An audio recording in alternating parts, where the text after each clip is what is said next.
రీసెంట్గా నాకు ఒక ఆపర్చునిటీ వచ్చింది. అది నేను పేరు చెప్పను, ఛానల్ చెప్పను. ఓకే. అన్నీ అయిపోయాయి. నేను షూటింగ్ జరుగుతా అంటే నా లొకేషన్కి వచ్చి ఆడిషన్ తీసుకొని, అంటే వాళ్ళకి అవసరం లేదు, it's around 40 kilometres away. Okay. అంత దూరం వాళ్ళు కెమెరాని తీసుకొని వచ్చి, క్రూని వచ్చి నన్ను ఆడిషన్ తీసుకొని నన్ను సెలెక్ట్ చేసి వెళ్ళిపోయారు. డైరెక్టర్ సార్ కూడా వచ్చి okay.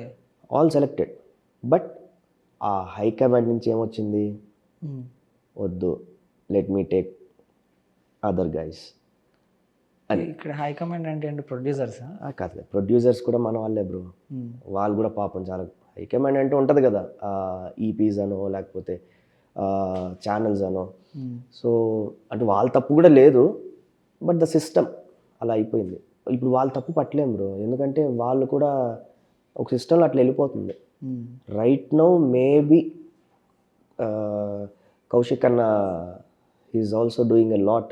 Is our president, artist association of Telugu television అనేసి. ఓకే.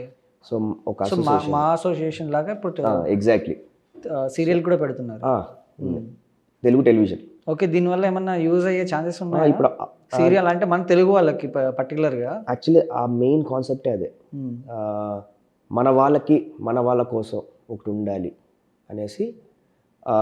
ఈ ప్రాసెస్ పైన అన్న కూడా చాలా ఫైట్ చేస్తున్నారు, and also making it happen.